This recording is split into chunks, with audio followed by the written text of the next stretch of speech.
नमस्कार मित्रांनो, मी शिल्पा तुमचे स्वागत आहे माझ्या YouTube चॅनलवर।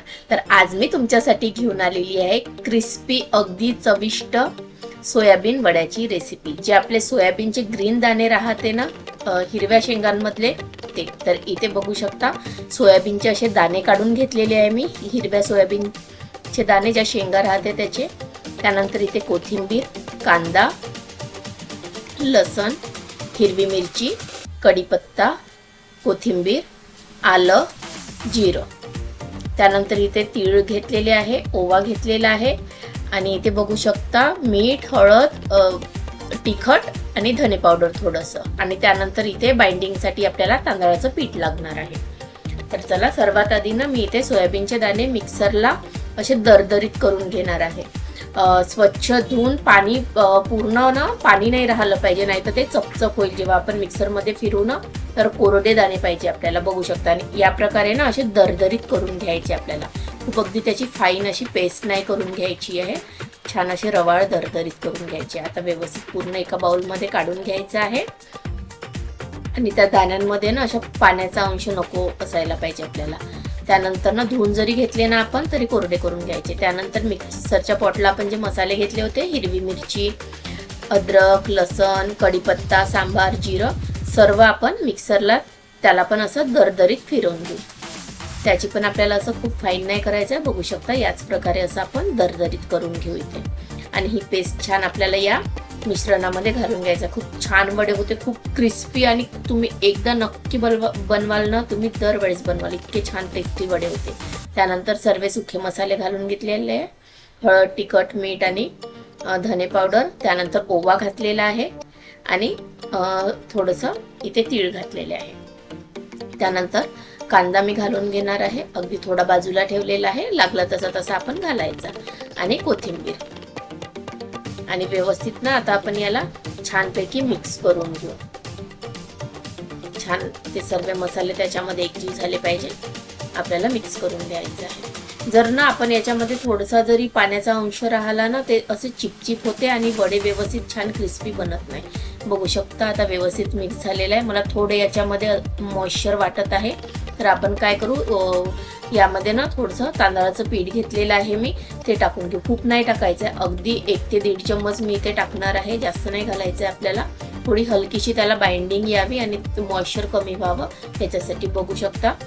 आणि तो उरलेला जो कांदा होता ना, तो सुद्धा मी यामध्ये टाकून घेतलेला आहे। आणि व्यवस्थित आता मी इथे मिक्स करून घेणार आहे सर्व। याने काय होते, आपल्या ते थोडं मॉइश्चर पण कमी होते, बाइंडिंग छान येते त्याला, आणि वडा तो व्यवस्थित बनला जाते। बघू शकता आता आधीपेक्षा ना थोडासा पटकन वडा आपला बनत आहे। बस याच प्रकारे आपल्याला हे मिश्रण छान भिजवून घ्यायचं आहे। बघू शकता आपलं मिश्रण इथे तयार आहे। आता मी काय करणार आहे, असं थोडं थोडं हे मिश्रण घेऊन ना याचे वडे बनवून घेणार आहे। बघू शकता या प्रकारे थोडंसं आपल्याला जसा वडा पाहिजे तसा गोळा हातावर घ्यायचा, छोट्या लिंबूच्या आकाराचा मी ते घेतलेला आहे। आणि छानपैकी असा अलगद होते तो, काही वेळ लागत नाही। बघू शकता हाताने छान दाबून दाबून असा मी वडा करून घेतलेला आहे। आणि सर्व वडे ना असेच आपल्याला आधी करून घ्यायचे आहे, म्हणजे आपण आधी वडे करून घेतले की नंतर आपल्याला पटापट तळायला सोपं जाते। तर सर्व वडे मी इथे छानपैकी असेच आधी करून घेणार आहे। एका साईडला तेल पण गरम करायला ठेवलेलं आहे, तोपर्यंत मी छानपैकी इथे वडे सुद्धा भरून घेत आहे। बघू शकता तुम्ही, असं वाटलं ना की हाताला हे मिश्रण चिकटत आहे, तर थोडंसं हलकासा तुम्ही तेलाचा सुद्धा हात त्याला लावू शकता। बघू शकता अगदी अलगद आपले हे वडे बनून तयार होते छानपैकी। सर्व एकसाथ सोबतच मी इथे वडे बघू शकता बनवून तयार केलेलं आहे। आता आपलं तेल सुद्धा इथे गरम झालेलं आहे, बघू शकता। मी थोडंसं पोषण त्यामध्ये टाकून बघितलंय, छानपैकी कडकडीत तेल गरम झालेलं आहे। आणि एक एक वडा आपल्याला छान यामध्ये सोडून घ्यायचा आहे। जेवढे वडे ना मावेल तेवढेच सोडायचे, अगदी एकावर एक नाही टाकायचे आपल्याला। मी इथे 4 ते 5 वडे छानपैकी कढईमध्ये जेवढी जागा आहे तेवढे सोडून घेणार आहे।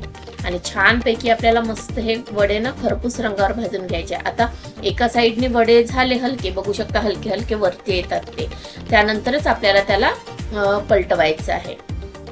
असे लगेच टाकल्याबरोबर आपल्याला पलटवायचे नाही, ते तेलामध्ये तुटू शकतात। म्हणून मी सांगत आहे तुम्हाला की एक साईडने छान हलकेसे खरपूस झाले त्यानंतरच आपल्याला पलटवून घ्यायचे आहे वडे। आणि एखादा वडा जर असा राहिला ना व्यवस्थित, त्याच्यावर असं वरून तेल वगैरे टाकून छानपैकी त्याला छान खरपूस करून घ्यायचा, म्हणजे तो तुटणार नाही. नाही तर आपण हे बघू शकता असं पलटवायच्या वेळेस मग तुटतो. तो जर व्यवस्थित शिजला नाही गेला ना. छान पलटून आता हे वडे छानपैकी आणि लो टू मीडियम फ्लेमवरच आपल्याला हे वडे तळायचे आहे. अगदी खूप आपण फ्लेम केला ना गॅसचा तर मग ते वरून जळल्या जातात आणि आतमधून व्यवस्थित शिजत नाही. आता व्यवस्थित इथे मी सर्व वडे छानपैकी तळून घेतलेले आहे, बघू शकता. छान याच रंगावर आपल्याला सर्व वडे तळून घ्यायचे आहे. इतके टेस्टी वाटतात हे वडे खायला. तुम्ही एकदा बनवाल, तुम्ही नक्की या पद्धतीने जेव्हाही या शेंगा येईल ना मार्केटमध्ये तेव्हा बनवाल. मार्केटमध्ये ना या सीझन मध्ये खूप कमी मिळतात, पण एकदा तुम्ही आणून नक्की बनवून बघा आणि कसे वाटले हे कमेंट करून मला नक्की सांगा. तुमचा अमूल्य वेळ दिल्याबद्दल खूप खूप धन्यवाद.